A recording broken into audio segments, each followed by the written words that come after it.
Assalamualaikum warahmatullahi wabarakatuh. Perkenalkan, saya Hilda Syaidatul Ulfa.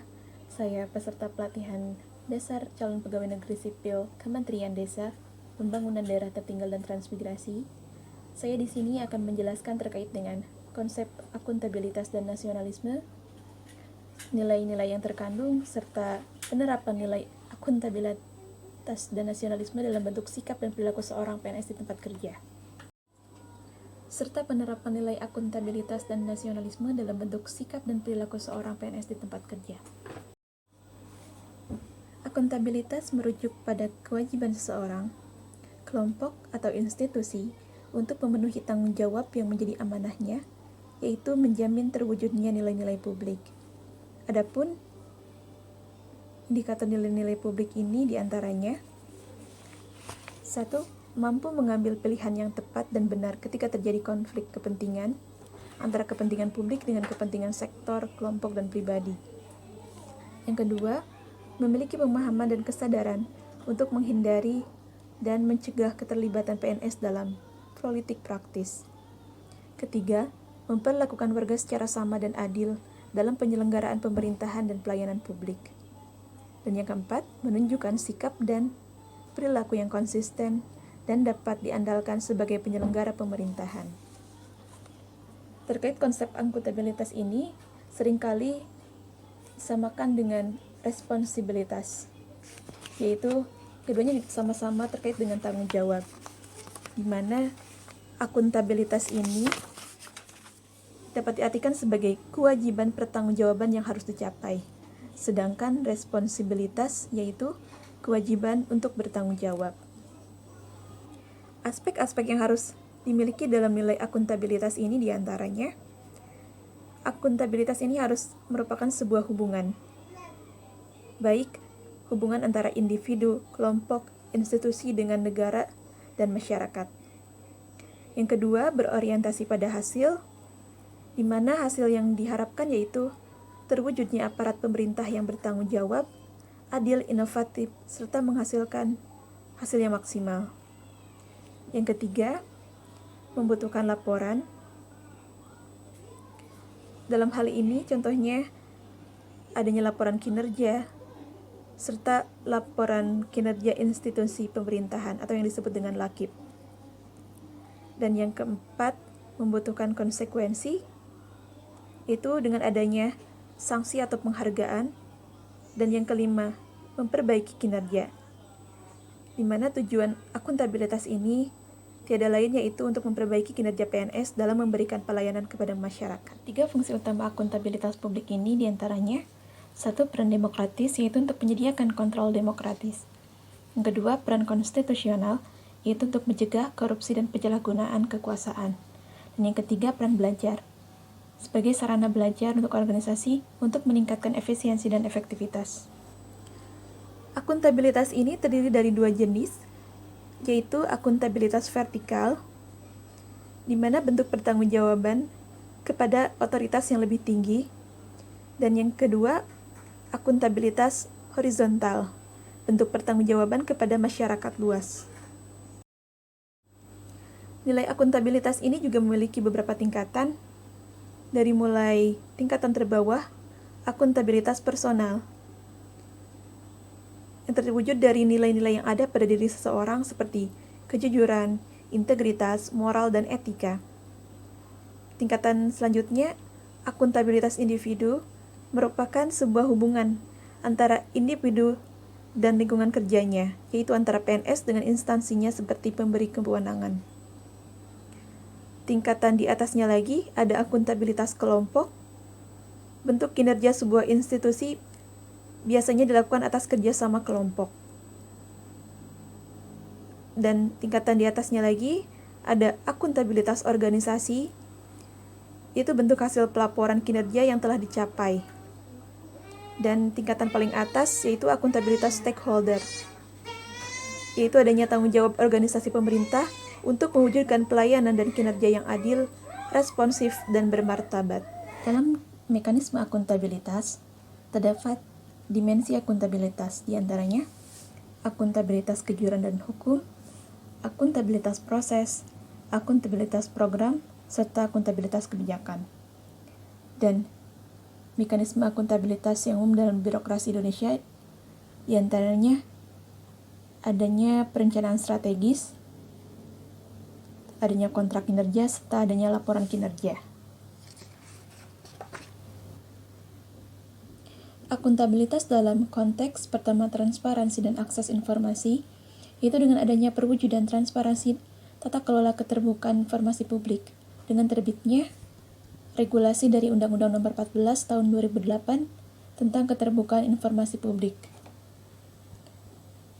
Dalam konteks prinsip keterbukaan informasi, itu dengan adanya beberapa prinsip. Pertama, prinsip Maximum Access Limited Exemption atau disingkat dengan MEL, yaitu pada prinsipnya semua informasi bersifat terbuka dan bisa diakses masyarakat, kecuali jika informasi tersebut apabila dibuka dapat merugikan kepentingan publik, maka informasi tersebut dapat bersifat terbatas. Prinsip yang kedua, adanya permintaan tidak perlu disertai alasan. Yang ketiga, mekanisme yang sederhana, murah dan cepat. Yang keempat, informasi harus utuh dan benar. Yang kelima, informasi proaktif. Dan yang keenam, perlindungan pejabat yang beritikat baik. Konteks yang kedua terkait dengan fraud dan perilaku korup. Penyalahgunaan kewenangan akan berdampak pada praktik kecurangan, yang diartikan sebagai sekumpulan tindakan yang tidak diizinkan dan melanggar hukum, yang ditandai dengan adanya unsur kecurangan yang disengaja. Teks selanjutnya terkait dengan penggunaan sumber daya milik negara. Setiap PNS harus memastikan bahwa penggunaannya diatur sesuai dengan prosedur yang berlaku, penggunaannya dilakukan secara bertanggung jawab dan efisien, dan pemeliharaan fasilitas secara benar dan bertanggung jawab. Selanjutnya, konteks penyimpanan dan penggunaan data dan informasi milik pemerintah.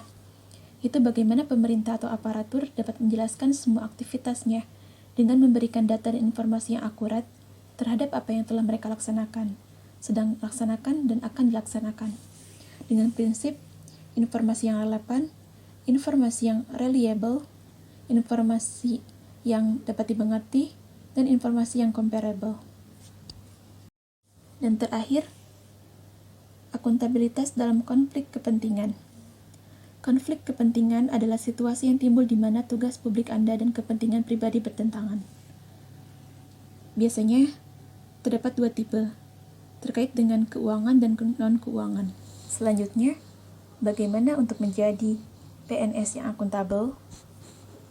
Dalam hal ini, penerapan nilai akuntabilitas dalam bentuk sikap dan perilaku seorang PNS di tempat kerja.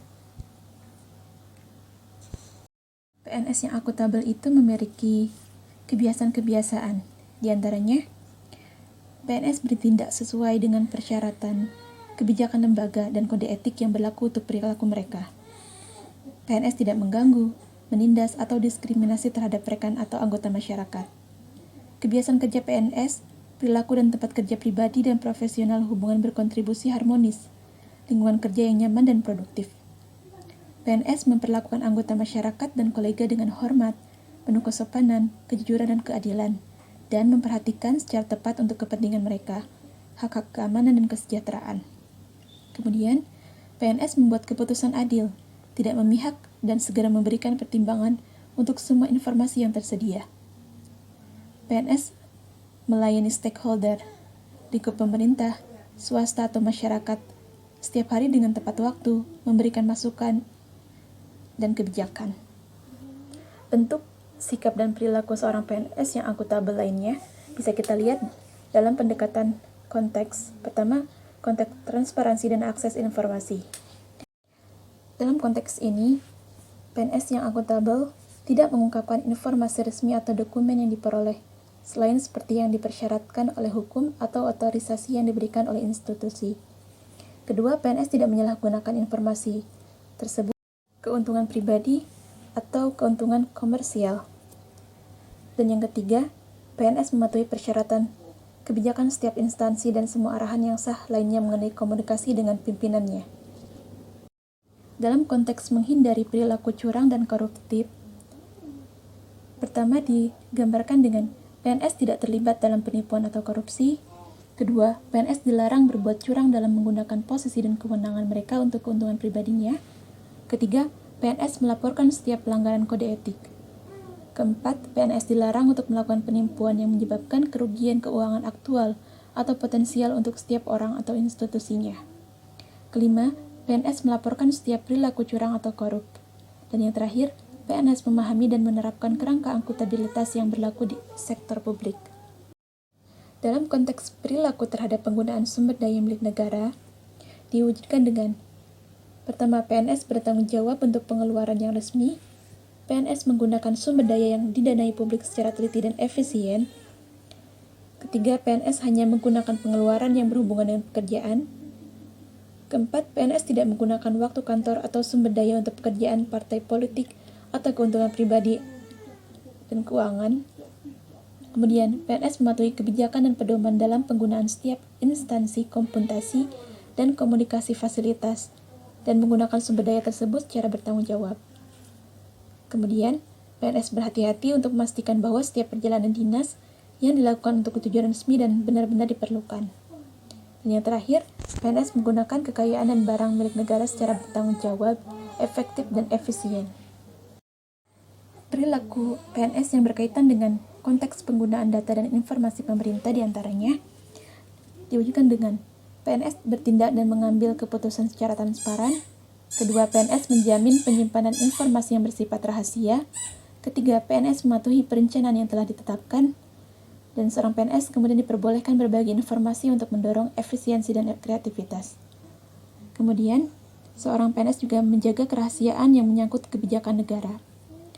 Selanjutnya, juga PNS memberikan informasi secara benar dan tidak menyesatkan kepada pihak lain yang memerlukan informasi terkait kepentingan kedinasan. Dan yang terakhir, PNS tidak menyalahgunakan informasi intern negara, tugas, status, kekuasaan, dan jabatannya untuk mendapat atau mencari keuntungan.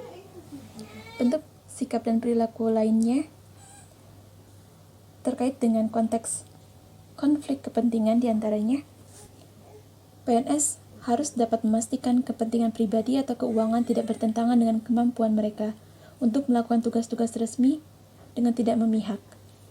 Kedua, ketika konflik kepentingan yang timbul antara kinerja tugas publik dan kepentingan pribadi atau personal, maka PNS dapat memilih untuk kepentingan umum.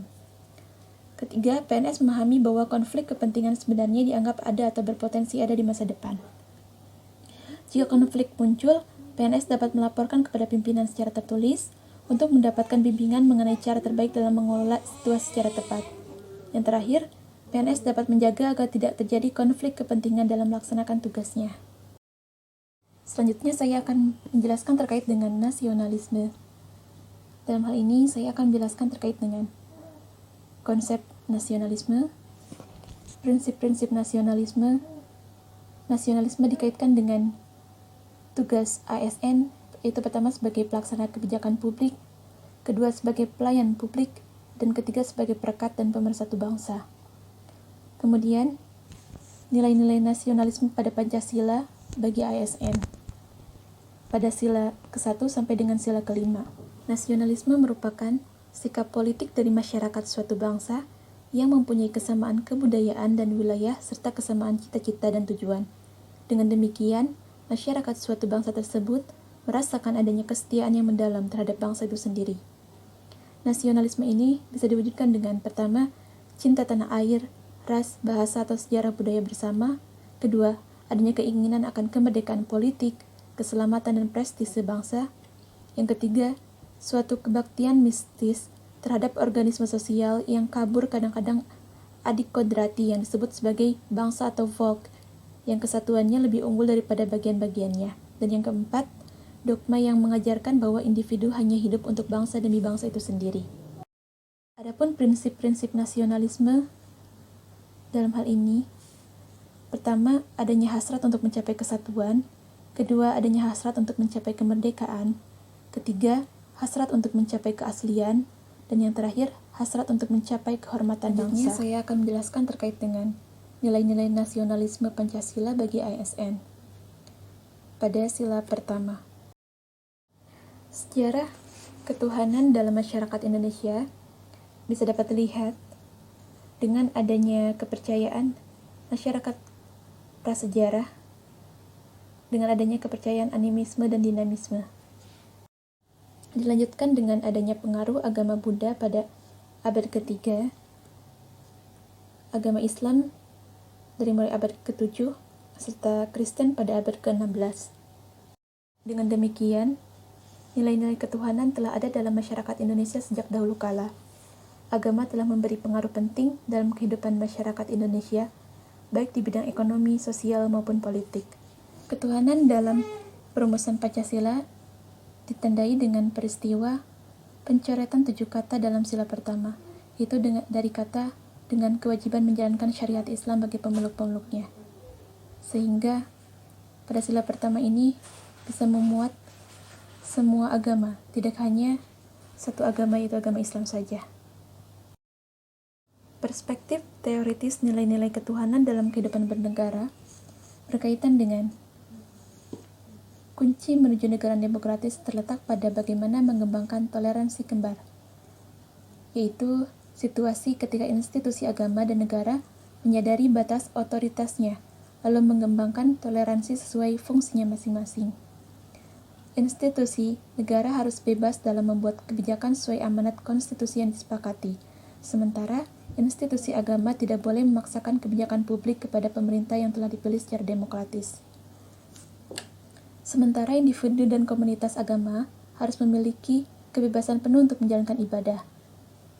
Mereka juga harus bisa mengembangkan nilai-nilai agama dalam kehidupan bermasyarakat, termasuk mengembangkan organisasi masyarakat maupun partai politik, dengan mengindahkan aturan hukum yang berlaku. Dengan adanya toleransi tersebut, otoritas agama dan otoritas negara membuat agama tidak bisa dibatasi hanya dalam ruang privat. Agama punya kemungkinan terlibat dalam ruang publik. Begitupun dengan keempat sila lainnya, memiliki latar belakang sejarah, proses perumusan Pancasila, dan perspektif teoritis masing-masing nilai dalam kehidupan berbangsa dan bernegara. Adapun penerapan nilai nasionalisme dalam bentuk sikap dan perilaku pada seorang PNS di tempat kerja dapat dilihat dari 45 butir poin Pancasila. Misalkan pada sila pertama, seorang PNS harus menyatakan kepercayaannya dan ketakwaannya kepada Tuhan Yang Maha Esa. Misalnya dibuktikan dengan dia tidak menjadi seorang ateis dan menganut salah satu agama. Yang kedua, PNS harus percaya dan takwa terhadap Tuhan Yang Maha Esa sesuai dengan agama dan kepercayaannya masing-masing, menurut dasar kemanusiaan yang adil dan beradab. Bisa dibuktikan dengan mampu melaksanakan perintah agama dengan baik dan konsisten. Yang ketiga, seorang PNS juga harus mengembangkan sikap hormat menghormati dan bekerja sama antara pemeluk agama dengan penganut kepercayaan yang berbeda-beda terhadap Tuhan Yang Maha Esa. Bisa dibuktikan dengan adanya toleransi antar sesama pegawai dan dapat bekerja sama dengan baik dalam pekerjaan, tidak melakukan diskriminasi kepada salah satu pegawai pemeluk agama lain. Butir keempat, PNS harus mampu membina kerukunan hidup di antara sesama umat beragama. Misalnya itu dengan dapat bergaul dengan baik dengan pegawai lain yang memiliki agama lain, menganut agama lain. Selanjutnya poin kelima, butir kelima, agama dan kepercayaan terhadap Tuhan Yang Maha Esa adalah masalah yang menyangkut hubungan pribadi manusia dengan Tuhan Yang Maha Esa. Bisa ditunjukkan dengan seorang PNS tidak mendoktrin seseorang bagaimana cara beragama dan cara dia mempercayai sebuah agama. Karena itu adalah hak prerogatif Tuhan. Yang keenam, yaitu mengembangkan sikap saling menghormati kebebasan menjalankan ibadah sesuai dengan agama dan kepercayaannya masing-masing. Misalnya dengan memberikan kesempatan pegawai lain beribadah saat jam kerja, atau memberikan kebebasan pegawai lain untuk mengekspresikan nilai-nilai agamanya melalui penampilan atau sikap. 7. Dari sila pertama ini juga PNS tidak memaksakan suatu agama dan kepercayaan terhadap Tuhan Yang Maha Esa kepada orang lain, yaitu dengan dibuktikan dia tidak melakukan doktrinasi atau ajakan masuk agama tertentu, baik secara halus ataupun paksaan.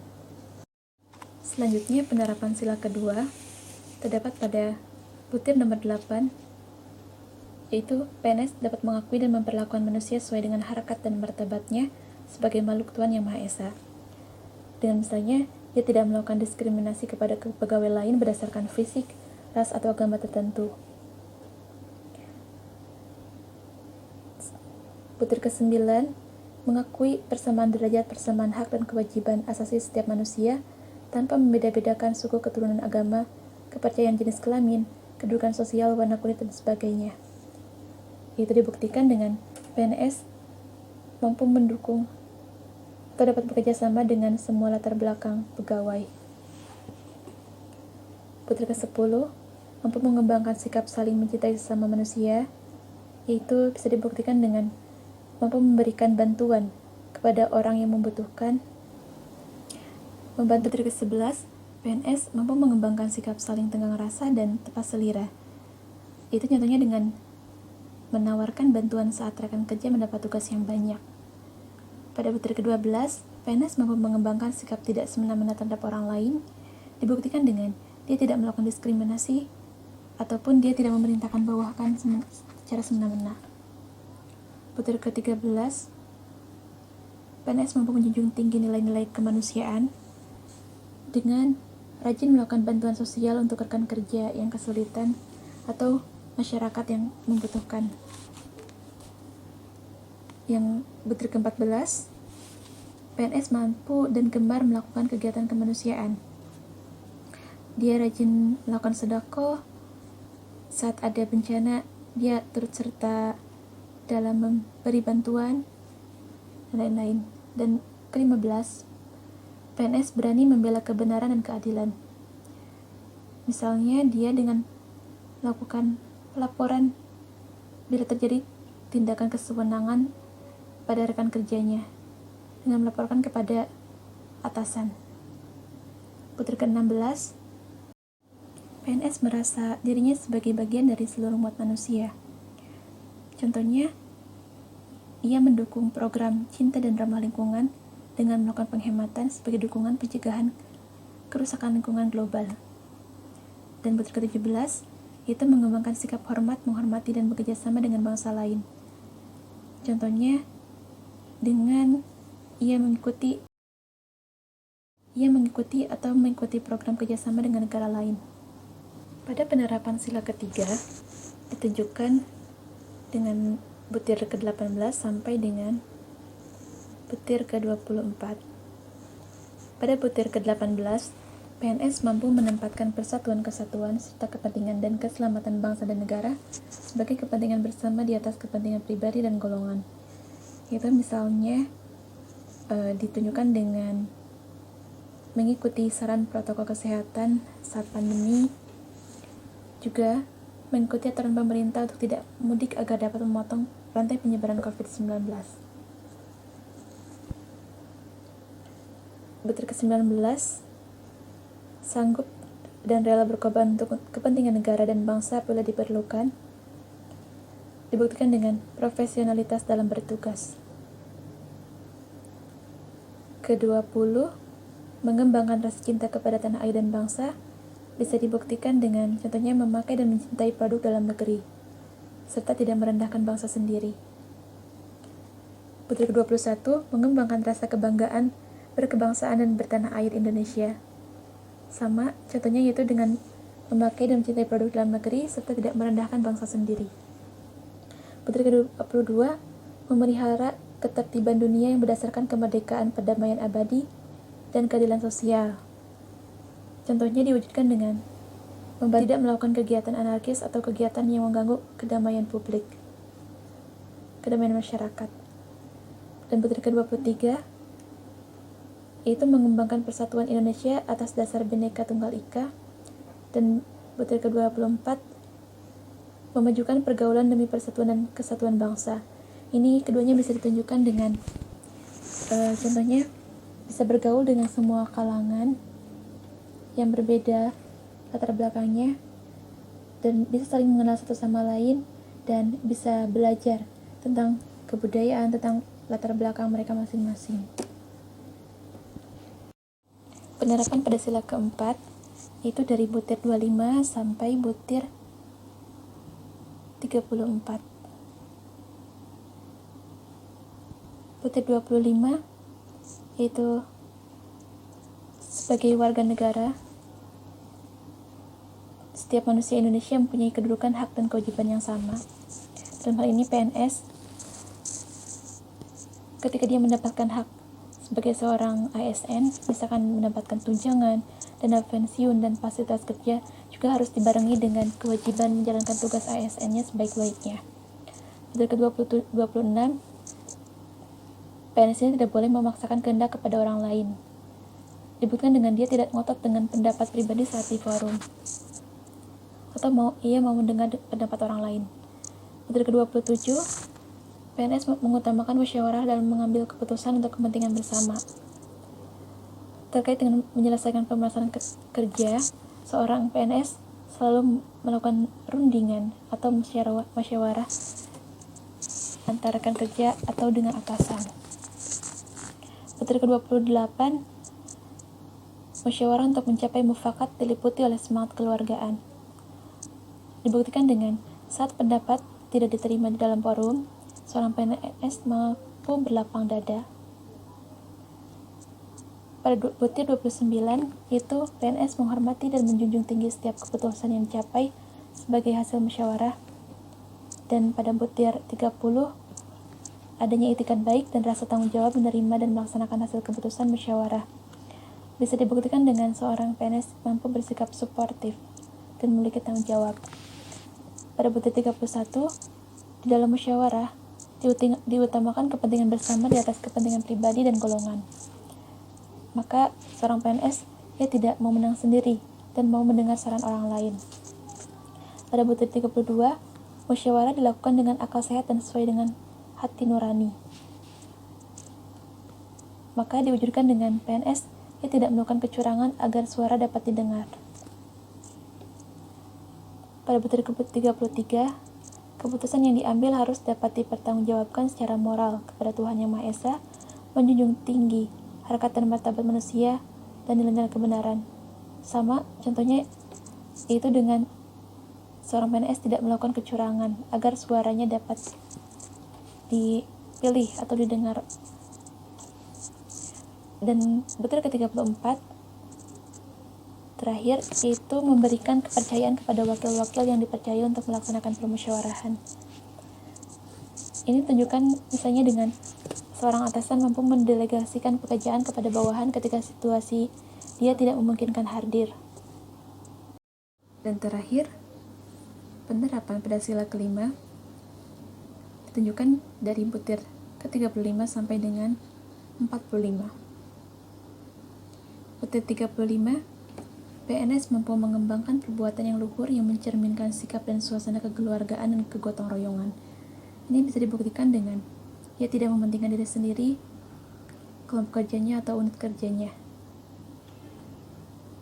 Butir ke-36, PNS mampu mengembangkan sikap adil terhadap sesama. Misalnya, dengan tidak memperlakukan perbedaan pelayanan kepada masyarakat atau pegawai lain berdasarkan status sosial. Butir ke-37, menjaga keseimbangan antara hak dan kewajiban. Mendapatkan tunjangan berdasarkan laporan kinerjanya. Dan bisa ditunjukkan dengan menggunakan waktu bekerja untuk bekerja sebaik-baiknya dan tidak untuk malas-malasan. Butir ke-38, menghormati hak orang lain. Misalnya ia dengan tidak serakah.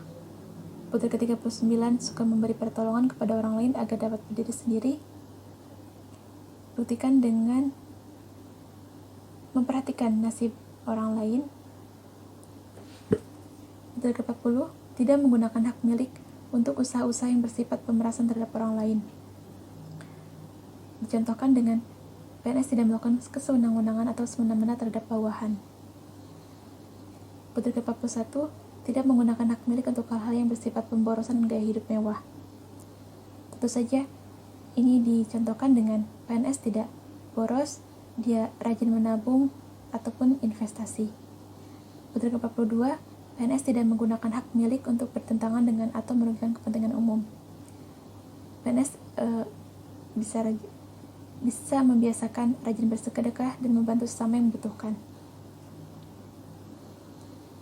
Putra Papu 3, PNS suka bekerja keras, dan putri terakhir suka menghargai hasil orang lain yang bermanfaat bagi kemajuan dan kesejahteraan bersama. Dibuktikan dengan dia mampu memberikan pujian dan penghargaan kepada rekan kerja yang berkinerja baik dan menjadikannya sebagai semangat diri untuk lebih baik lagi. Demikian, cukup sekian pemaparan dari saya berkaitan dengan akuntabilitas dan nasionalisme serta penerapannya dalam peran sebagai seorang PNS. Wabillahi taufiq wal hidayah. Wassalamualaikum warahmatullahi wabarakatuh. Terima kasih.